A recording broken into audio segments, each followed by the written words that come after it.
আলহামদুলিল্লাহ, আল্লাহু আকবার, লা ইলাহা। তোমার জন্য এখন জান্নাতে একটি গাছ, অনেকগুলো গাছ, 4টা গাছ হয়েছে কমসে কম। কয়টা? লা ইলাহা ইল্লাল্লাহ। লা ইলাহা ইল্লাল্লাহটা যারা একবার পড়ে, সাথে সাথে তাদের ঈমানটা নতুন হয়ে যায়। বলেন তো লা ইলাহা ইল্লাল্লাহ। এটাকে ভাগ করবেন না, ভাগ করা জায়েজ নাই। একটা সেন্টেন্স, লা ইলাহা ফা'লাম আন্নাহু লা ইলাহা ইল্লাল্লাহ। কোরআন শরীফের শব্দ। কোন সূরা? সূরা মুহাম্মদ। কোন সূরা? সূরা মুহাম্মদ। ফা'লাম আন্নাহু লা ইলাহা ইল্লাল্লাহ। রাসূল সাল্লাল্লাহু আলাইহি ওয়াসাল্লাম বলেন, তাজাদ্দাদু ঈমানাকুম, you must renew your iman, your belief. You know how to renew it? তোমরা ঈমানকে নতুন করবা, নবায়ন করবা। সাহাবায়ে কেরাম বলেন, কাইফা নুজাদ্দিদু ঈমানানা, how are we going to renew our belief? কিভাবে আমাদের ঈমানকে আমরা নতুন করব?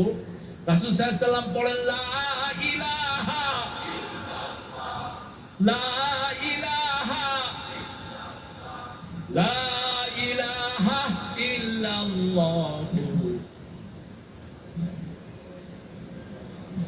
এটা পড়লেই কালেমাটা আল্লাহর আরশে চলে যায়।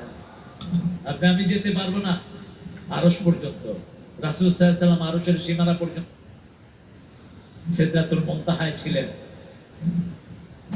রাসূল সাল্লাল্লাহু আলাইহি ওয়াসাল্লাম আল্লাহকে দেখেন না, এটি চূড়ান্ত ফয়সালা। আল্লাহকে দেখতে হলে জান্নাতি চোখ লাগবে। কি লাগবে? লান তারানি, কেউ আমাকে দেখতে পাবে না। 5 ওয়াক্ত নামাজে প্রতিদিন রাসূল দোয়া করতেন তিনি যেন আল্লাহকে দেখতে পান। দোয়াটা আপনারা করবেন? করবেন? বলেন, আল্লাহুম্মা ইন্নী আসআলুকা বারদাল আইশ বাদাল মাউত ওয়া লাযযাতান নাযার ইলা ওয়াজহিক ওয়া যায়িকা ইলা লিকাইক মিন গায়রি দাররাইন ওয়ালা ফিতনাতিন মুদিল্লাহ। আল্লাহুম্মা যায়্যিননা বিজিনাতিল ঈমান কাররিহ ইলাইনাল কুফরা ওয়াল ফুসুকা ওয়াল ইসয়ান। আপনারা পড়েন না কেন? পারেন সবাই? সবাই পারেন দোয়াটা?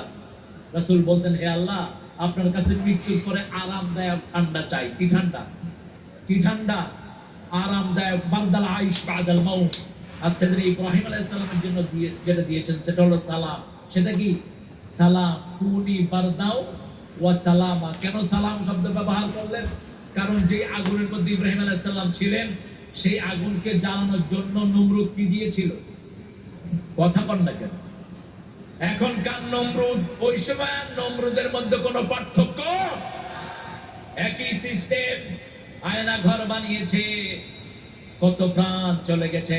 এ সালামের মতো, ওই যে চৌধুরী আলমের মতো নেতার আর কোনো খবর, ইলিয়াসের মতো ছেলের আর কোনো খবর নাই। আয়না ঘর এখনো উদ্ঘাটনের বাকি আছে। উনি যাওয়ার সময় বলে, আমার কি অপরাধ, আর কি অপরাধ।